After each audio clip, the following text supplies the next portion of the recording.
بسم اللہ الرحمن الرحیم۔ السلام علیکم، میں ڈاکٹر ایاز نئی ویڈیو کے ساتھ آپ کی خدمت میں حاضر ہوں۔ آج کی ویڈیو میں میں آپ کو ان سوالات کے بارے میں بتاؤں گا جو کہ کرونا ویکسین کے بارے میں عام طور پر پوچھے جاتے ہیں۔ ہمارے بہت سے سننے والے اور اس کے علاوہ میرے بہت سے مریض کرونا ویکسین کے بارے میں مجھ سے مختلف طرح کے سوالات پوچھتے ہیں۔ اس وجہ سے میں نے بہتر یہ سمجھا کہ ایک ویڈیو بنائی جائے جس میں ہم ان سوالات کا مناسب طریقے سے جواب دے سکیں۔ اس سلسلے میں سب سے عام جو سوال پوچھا جاتا ہے کہ بچوں کو کووڈ ویکسین یعنی کرونا ویکسین لگوانی چاہیے کہ نہیں۔ یہ بتانے سے پہلے میں تھوڑی سی وضاحت کر دینا چاہتا ہوں کہ کرونا نہ صرف بڑوں کو متاثر کرتا ہے بلکہ بچوں کو بھی متاثر کر سکتا ہے، لیکن بچوں میں کرونا ہونے کا امکان بڑوں کی بنسبت کم ہوتا ہے۔ بچے بھی کرونا سے متاثر ہو سکتے ہیں اور نہ صرف کرونا سے متاثر ہو سکتے ہیں بلکہ اس انفیکشن کو دوسرے انسانوں میں بھی منتقل کر سکتے ہیں۔ کرونا وائرس کی کمپلیکیشن یعنی پیچیدگیاں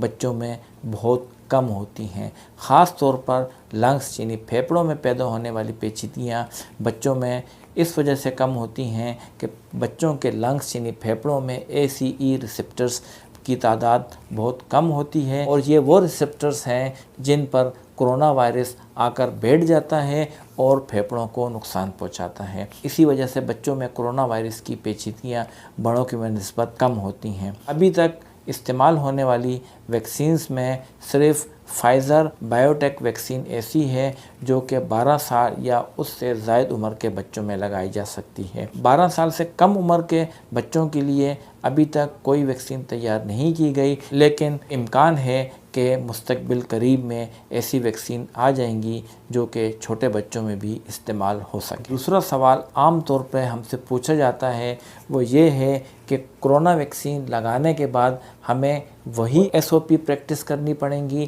یعنی سوشل ڈسٹینسنگ اور ماسک کا پہننا۔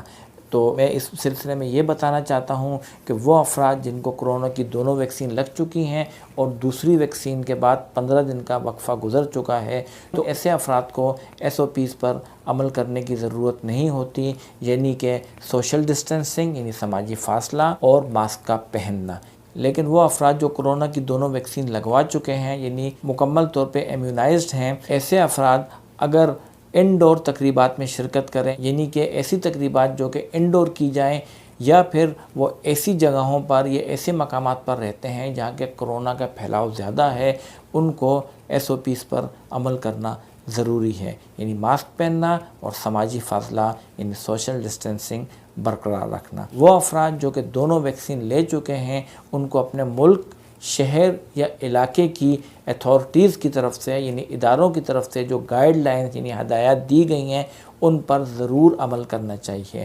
اگر ان اداروں نے، ان اتھارٹیز نے آپ کو SOPs پر عمل کرنا لازمی قرار دیا ہے تو بہتر ہے کہ آپ ویکسین لینے کے باوجود بھی ان SOPs پر عمل کریں۔ تیسرا سوال جو مجھ سے عام طور پر میرے مریض پوچھتے ہیں کہ ہمیں کرونا کی کون سی ویکسین لگوانی چاہیے۔ جیسے کہ آپ کو معلوم ہے کہ مارکیٹ میں کرونا کی بہت ساری ویکسین موجود ہیں اور بعض اوقات لوگوں کو ویکسین کا انتخاب کرنے میں مشکل پیش آتی ہے۔ اس سلسلے میں WHO یعنی ورلڈ ہیلتھ آرگنائزیشن اور CDC centre for disease control امریکہ کی گائیڈ لائنز ہیں کہ آپ مارکیٹ میں دستیاب ویکسینز میں سے کوئی بھی ویکسین لگوا سکتے ہیں اور یہ تمام ویکسینز کرونا کے خلاف انتہائی مؤثر ہیں۔ لیکن کچھ ویکسین جو کہ کچھ سائیڈ ایفیکٹ ظاہر کرتی ہیں تو بہتر ہے کہ اس ایج گروپ کے افراد یا اس جینڈر کے افراد اس ویکسین سے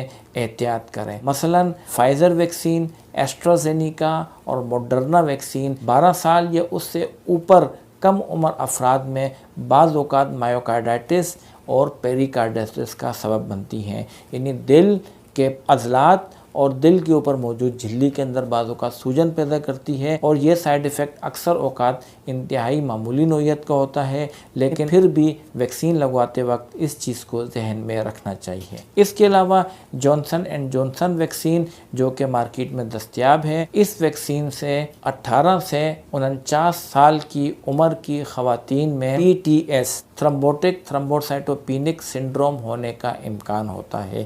اس کنڈیشن میں یا اس کیفیت میں مریض کے جسم میں خون کے لوتھڑے بن جاتے ہیں اور پلیٹلیٹ یعنی خون کے اندر موجود خون جمانے والے ذرات کی کمی آ جاتی ہے۔ یہ سائیڈ ایفیکٹ بہت ہی ریئر ہے، بہت ہی کم افراد میں ہوتا ہے، لیکن زیادہ تر 19 سے 49 سال کی عمر کے درمیان خواتین میں ظاہر ہوتا ہے۔ 50 سال سے اوپر کی خواتین یا مردوں میں یہ سائیڈ ایفیکٹ اور بھی کم ہے۔ اسی وجہ سے اگر کوئی جانسن اینڈ جانسن کی ویکسین لگوا رہا ہے تو اس چیز کو ذہن میں رکھنا چاہیے۔ چوتھا جو بہت اہم سوال مجھ سے پوچھا جاتا ہے کہ آیا پریگننٹ خواتین یعنی حاملہ خواتین اور وہ خواتین جو کہ اپنے بچوں کو دودھ پلاتی ہیں یعنی کہ نرسنگ مدرس، وہ کرونا ویکسین لگوا سکتی ہیں یا نہیں؟ تو اس کا جواب ہے کہ بالکل حاملہ خواتین یا وہ خواتین جو کہ اپنے بچوں کو دودھ پلاتی ہیں یا وہ خواتین جن میں حمل ہونے کا امکان ہے، ایسے تمام افراد کرونا ویکسین لگوا سکتے ہیں، کیونکہ ہمیں یہ معلوم ہونا چاہیے کہ کرونا انفیکشن کے اثرات پریگننٹ لیڈیز پر اور فیٹس پر کرونا ویکسین کے نسبت بہت زیادہ ہوتے ہیں۔ تو اس وجہ سے بہتر ہے کہ یہ تمام افراد کرونا ویکسین کا استعمال کریں، لیکن اس بارے میں ایک ضروری ہدایات میں یہ دینا چاہتا ہوں کہ حاملہ خواتین کرونا ویکسین لگوانے سے پہلے اپنے ہیلتھ پروفیشنل سے اس بارے میں ضرور ڈسکس کریں۔ اگر ویکسین لگوانے کے بعد انہیں کسی قسم کے بھی کوئی اثرات ظاہر ہوتے ہیں تو فوراً اپنے ڈاکٹر یا ہیلتھ کیئر پرووائڈر سے رابطہ کریں۔ امریکہ میں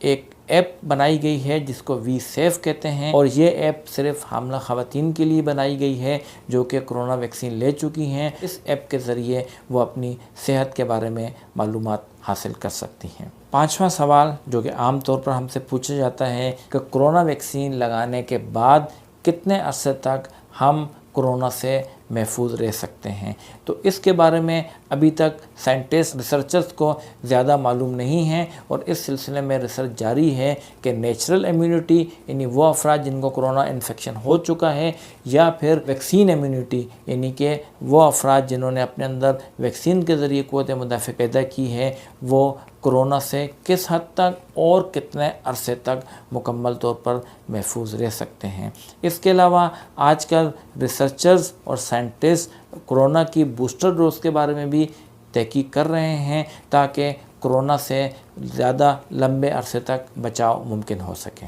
چھٹا سوال جو ہم سے عام طور پر پوچھا جاتا ہے کہ کوئی مریض اگر کسی اور بیماری کے شکار ہے، مثلا شوگر، بلڈ پریشر، دل کی بیماریاں یا اسی قسم کے دیگر کرونک ڈیزیزز کا شکار ہے، تو اسے کرونا ویکسین لینی چاہیے یا نہیں۔ ابھی تک کی ریسرچ سے یہ بات ثابت ہوئی ہے کہ کوئی بھی ایسی کنڈیشن نہیں ہے جس کی وجہ سے کرونا ویکسین کو نہ لیا جائے، سوائے اگر کوئی شخص کرونا ویکسین میں موجود کسی بھی انگریڈینٹ یعنی کسی بھی جز سے الرجک ہیں، تو ایسے افراد کو کرونا ویکسین نہیں لینی چاہیے، ادروائز دوسرے افراد کرونا ویکسین بآسانی استعمال کر سکتے ہیں۔ اگلا سوال جو کہ کرونا ویکسین کے بارے میں پوچھا جاتا ہے کہ وہ افراد جو کرونا کے شکار ہو جاتے ہیں انہیں کب کرونا ویکسین لینی چاہیے۔ بہت ساری کنٹریز میں اتھارٹیز ریکمینڈ کرتی ہیں کہ کرونا ہونے کے 6 مہینے کے بعد کرونا ویکسین لینی چاہیے۔ حالیہ ریسرچ سے یہ بات ثابت ہوئی ہے کہ کوئی شخص اگر کرونا میں مبتلا ہو جائے تو اس میں علامات ختم ہونے کے بعد اور اس کے علاوہ جو اس کا کوارنٹائن پیریڈ ہے یعنی آئسولیشن کا پیریڈ ہے وہ ختم ہو جائے تو اس کے بعد کرونا ویکسین بآسانی لی جا سکتی ہے۔ امید ہے کہ آپ کو آج کی ویڈیو پسند آئی ہوگی۔ کرونا انفیکشن، کرونا وائرس یا کرونا ویکسین کے بارے میں کسی قسم کا آپ کو مزید سوال پوچھنا ہے تو آپ کمنٹ سیکشن میں پوچھ سکتے ہیں، انشاءاللہ میں اس کا آپ کو جواب دوں گا۔ اپنا بہت خیال رکھیے گا۔ اللہ حافظ۔